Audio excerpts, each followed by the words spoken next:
सीधा सीधा सीधा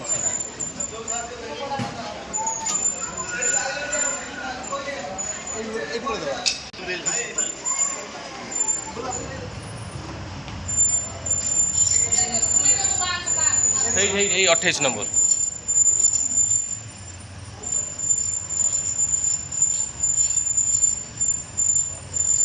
যাত্রা কଳାକାର ରୁଦ୍ର କୋଉଠି କ'ଣ ଆକ୍ସିଡେଣ୍ଟ ହେଲା କେମିତି କ'ଣ ନଳାଙ୍ଗ କୋର୍ଟ ସାମ୍ନାରେ ଆମେ ଖବର ପାଇଲୁ ଯେ ପଛ ଆଡ଼ୁ ଅନ୍ୟ କୌଣସି ଗାଡ଼ି ଗୋଟେ ଆସି ତାକୁ ବାଡ଼େଇଛି।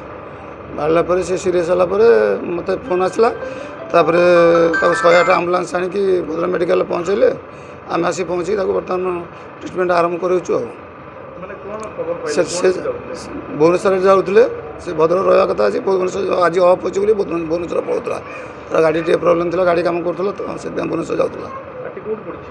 ପାଟି ପିରାହାଟ ଖଟୁଆ ସାହିରେ, ଭଦ୍ରକରୁ ପାଖାପାଖି 35 କିଲୋମିଟର ହେବ। ସେଠୁ ସରିଲା ପରେ ସେ ଘରକୁ ଫେରୁଥିଲେ? ଘରକୁ ଫେରୁଥିଲେ। ନଳାଙ୍ଗ ପାଖରେ ଘଟଣା? ନଳାଙ୍ଗ କୋର୍ଟ ସାମ୍ନାରେ।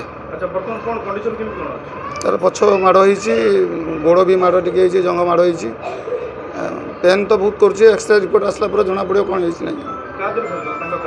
ତାଙ୍କ କାରରେ ସେ ନିଜେ ଚଲେଇକି ଡ୍ରାଇଭିଂ କରେ। କେଉଁ ଗାଡ଼ିଟା ବାଡ଼େଇଛି ଏପର୍ଯ୍ୟନ୍ତ କନଫର୍ମ ନୁହଁ, କିନ୍ତୁ